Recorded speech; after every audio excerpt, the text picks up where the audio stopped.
प्रश्न है कि बाबर ने किस राज्य से होकर भारत में प्रवेश किया था। इसका उत्तर हो जाएगा ऑप्शन ए, पंजाब से होकर बाबर ने भारत में प्रवेश किया था। इसकी व्याख्या देख लेते हैं कि बाबर ने पश्चिम से पंजाब राज्य से होकर भारत में प्रवेश किया था।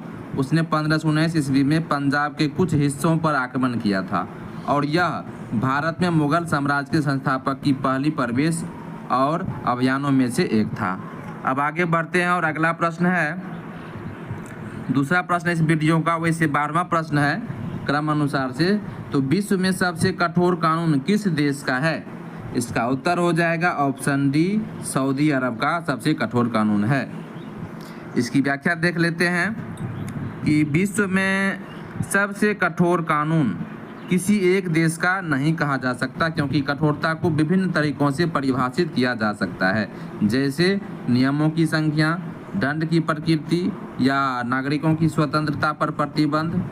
उत्तर कोरिया जैसे देशों को नागरिकों की व्यक्तिगत स्वतंत्रता पर अत्यधिक प्रतिबंधों के कारण सबसे सख्त कानून वाले देशों में से एक माना जाता है।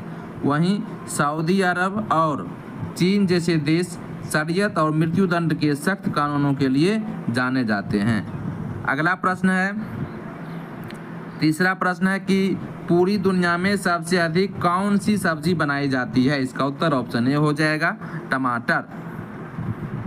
पूरी दुनिया में सबसे अधिक खाई जाने वाली और उगाई जाने वाली सब्जी टमाटर है।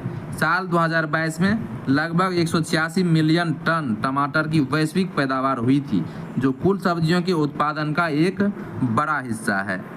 अगला प्रश्न है 14वां कि आग बरसाने वाला पेड़ किस देश में पाया जाता है।